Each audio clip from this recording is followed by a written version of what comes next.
Hello, hello. Welcome back to Business Happy Hour. Get my microphone situated here. Okay. So, guys, I feel like the only thing I can talk about these days is my wedding, not to be annoying, but like it's just consuming my brain. So, update. I mean, as I'm recording this, we are officially 1 week out, which is wild to even think about. And when you're listening to this, I mean, if you're listening on the day it's dropping, I will be 4 days out. Oh my God. God help me, guys. Like, I just cannot even fathom. It's so wild. I was talking to one of my clients and I was like, I'm going to be a wife. Like, what? Oh, I don't even understand how it's possible. Like, I'm old, guys. I'm fucking old. So we're going to get straight into it today. And I want to talk a little bit about my profit planning strategy because in this season of life, it's been chaotic to say the least. Okay.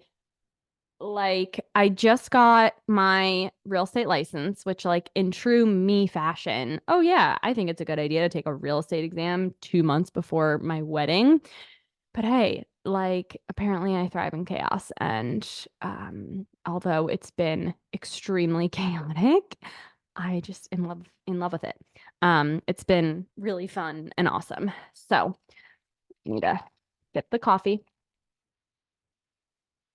I'll grace you with the amazing sound of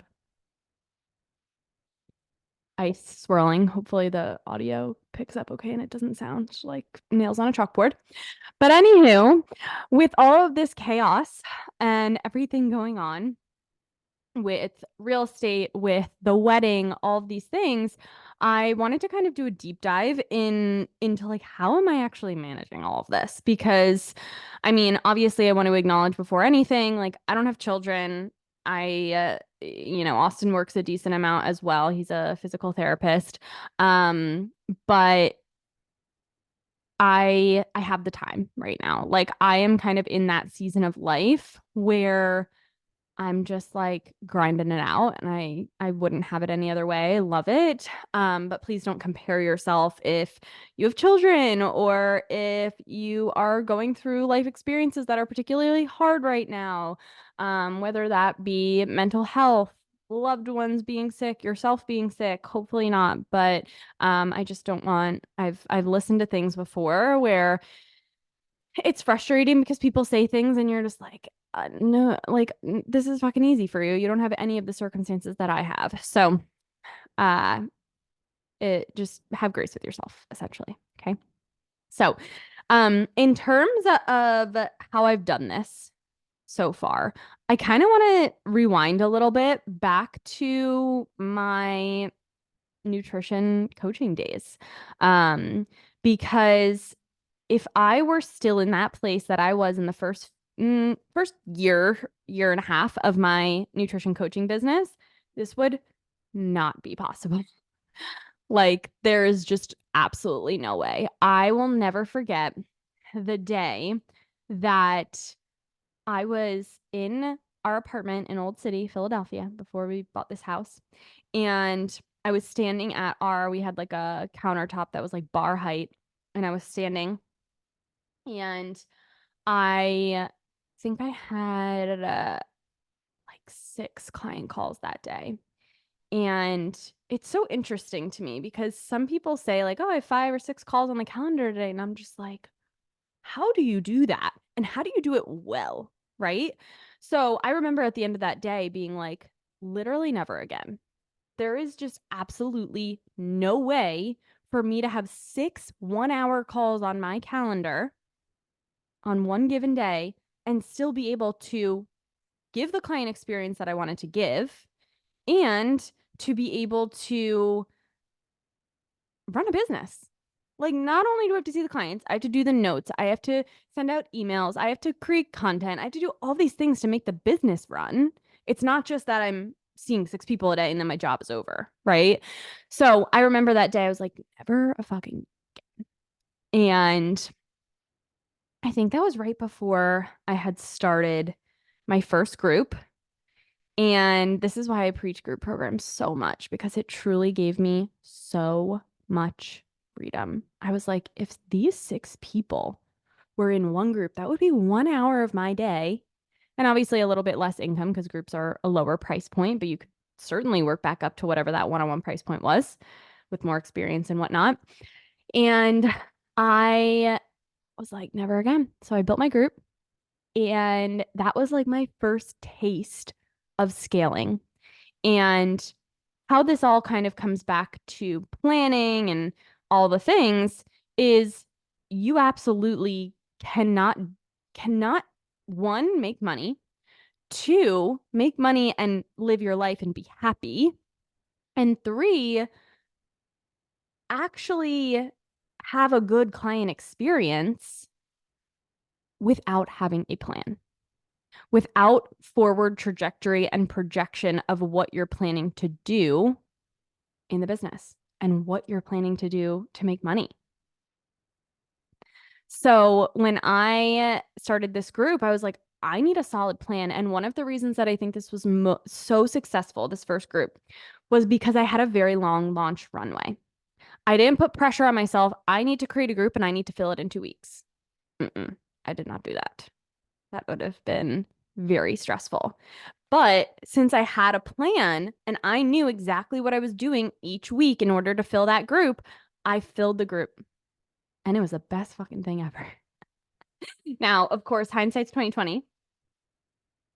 And at the time, I was like, I only got 10 people. I wanted 20. But looking back, I'm like, damn, that was fucking cool. And it was all because I had a strategic plan. It wasn't just like, okay, I want to fill this group by January 12th. I had a strategic plan. And what so many people miss out on is, and I used to do it too. I'm like, okay, my plan is to create content and post on my stories and tell people to apply for my program. But that's not a strategy. That's just an action that you're taking as part of an overall strategy. Okay. So if you are, whether you're wanting to book out your one-on-one spots this summer, you want to fill up a masterclass, you want to fill up your group, whatever it is, we can't just throw spaghetti at the wall because you're going to constantly feel this pressure, this urgency of like, okay, I'm not on top of things, next thing, next thing, next thing. Like, and if you're feeling like that, you're throwing that spaghetti at the wall, it's because you're lacking a profitable quarter blueprint. And that is my newest masterclass. And I'm so excited for it. So it's called the Profitable Quarter Blueprint. And I'm going to show you how I actually planned out. I'm going to be reversing part of my launch from that nutrition group coaching launch. And I am going to show you how I profit, how I profit. Well, yeah, that too. But how I plan out my most profitable quarters. What does that look like? Because it's not just a content calendar. It's not just start date and end date of a launch. And honestly, a majority of it is first taking a look at what have we already done? What did last quarter look like? How did it go? How did it feel? Right? Because we cannot plan and project anything if we don't know how it's been going so far, what we can amplify, what we can cut out. And a big portion of that then will dictate our next move. So, for example, it's like, oh, it went absolutely shit.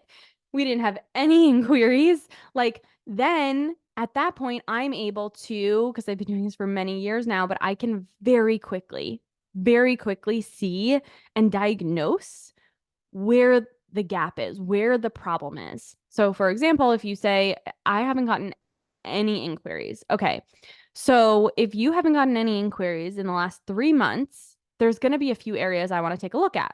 Obviously, content is one of them. Is it messaging? Is it visibility, right? If you're not getting the visibility, if you're not getting the eyes, then of course we can't have the clients because nobody knows you exist, right? Or is it a conversion issue? Is there an issue of we have the eyes, there's thousands of people watching this, reading our emails, but no one's buying?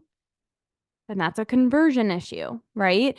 And we want to then tailor our strategy and tailor our plan based on what we've already seen. And if you're starting from scratch, that's great because we don't have to look at anything. That is kind of the time where you do throw spaghetti at the wall a little bit. I mean, obviously, again, with an intention, with a strategy. You're not just going to be like, oh, let me just start posting. But we got to reflect first. Otherwise, we're just wasting time. And you guys know I'm all about efficiency. I'm all about the path of least resistance. And we can't be wasting time here. We got lives to live. We got shit to do. We got rosé to drink. We got lattes to drink. Okay. So first we will reflect. Then the next step is to project.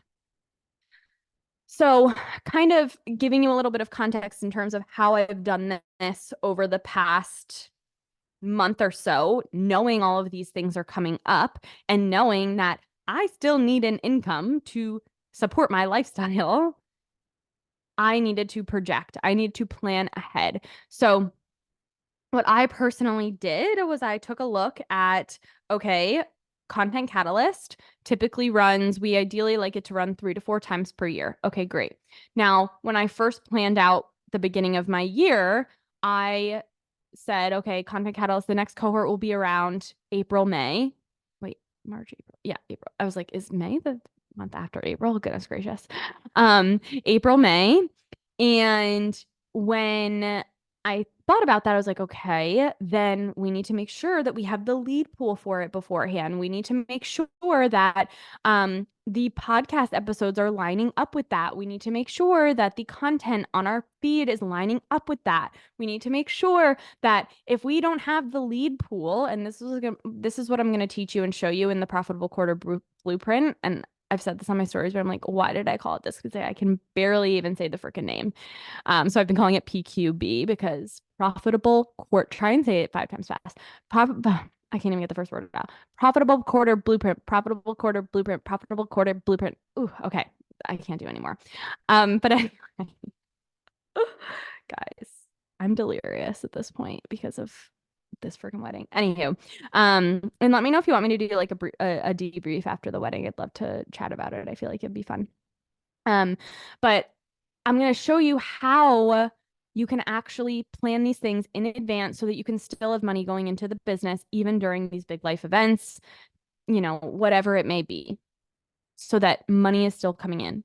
Because despite how busy I've been, despite running across the city to get my dress alterations done, despite starting a new, I don't even want to, I guess career, it's a component of my career, right? The real estate stuff, like meeting new people, being on the phone a lot. Real estate's demanding, y'all. Like all these things, my business is still able to bring me multiple guys, I can't speak. Multiple 4 figures per week.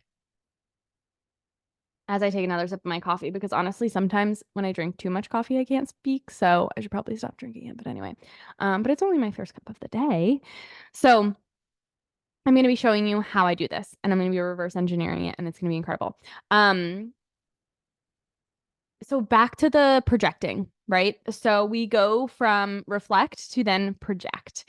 And when we're projecting, we're taking all of the data from the reflection, and then we are projecting rather than like, oh, let's just throw an arbitrary number out there, right? I remember when I first started my business, I was like, I want to make $250,000. It's like, okay, that's great. I'm proud of you for having these dreams and aspirations, but like, I had no idea what was possible. So I was like, all right, let's just strive high, right? So now that we have a reflection, we're able to better guesstimate and plan with the potentiality and play with those numbers in the projection phase, which again, I'm going to show you how to do in the profit potentiality, the profit PQB, gosh, in the master class, how I actually project my goals and whatnot. And I do it from a place of abundance, not from like anxious attachment, because I used to be the most anxious attached goal setter ever. because I would set a goal and then I'd be so devastated if I didn't hit it. I felt like such a failure. So I'm going to show you how to do that too, because if you're anxiously attached to your goals, it's not doing anybody any good. No good. You're just going to feel defeated immediately. You're going to ghost your launch. You're going to hate your business. It's not going to be a good time. Okay. So I'm going to show you how to abundantly attach to your goals rather than anxiously attach to them.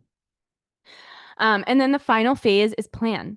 So everything we just talked about, we have to first reflect, then we project, and then we have to plan. So everything that we basically just dreamed up, right? It's like, okay, these are all the things that are possible. These are all the things that have been possible before. These are all the things that can be possible now, right? Like we're really just in that like playful energy and it's really fun to do. Now we need to break it out into the quarter itself, right? So what's happening on what day? Like all these things. And just to note too, like this podcast itself, if I didn't have my profitable quarter blueprint, I wouldn't know what to say on this podcast. Because if I didn't have like, okay, I know exactly what's coming after this, which stay tuned, it's going to be amazing. I'm going to have a mid-year mastermind to plan out the whole second half of your year. But if I didn't know that was coming, then I wouldn't be able to create the profitable quarter blueprint and it wouldn't nicely lead into the mid-year mastermind. And I wouldn't be able to do these podcast episodes because I didn't know what I was selling, right? Like, and nothing would align and nobody would be signing up for my programs because nothing makes sense and there's no clarity in the streamline of the process, of the buyer's process, of the sales process, all these things. So it's very intentional that I'm talking about planning your profits, planning your quarter because of what's coming next. But if you don't know what's coming next, if you don't know what the plan is, you're not going to know what to post in your content. You're not going to know what to say on your podcast. You're not going to know what to write in your emails. And the clarity and the peace that you have when you have this plan in place. I mean, imagine all the things that you could do with that extra time. The extra time that's like, I don't have to think about what comes next because at the end of this class, at the end of PQB, you are going to quite literally have July, what's Q2? January, February, March, April, May, June. Yes, July through September planned out. And you're not going to have to worry about it. All you have to do is obviously like execute what's in the plan. But how good would that feel? Okay. So we have two options. You can join us for the masterclass, which is a 60-minute masterclass. Or you can, that's $77, or you can join us for the VIP week, which is gonna be epic, which is 144. And basically you get an entire week of planning out, like actually planning it out with me. Obviously, the masterclass is going to show you how, but in the VIP week, we're going to plan it out together. And you're actually going to get an opportunity for me to review your quarter, which is going to be epic. So basically, you'll put together your plan for July through September. And then on the final day of VIP week, you will be prompted to submit an explanation of what you're planning to do for the quarter. And then I will be reviewing it and I'm going to send you a video back and it's going to be epic. So I hope to see you guys inside. If you need anything at all, you know that my DMs are always open. And if you have any questions, feel free to shoot them over to me via DM. And I will talk to you guys very soon. If you want the link to the profitable PQB, profitable quarter blueprint, goodness gracious, it will be in the show notes of this show, or you can also DM me on Instagram the word profit and I will send it over to you. Bye, guys.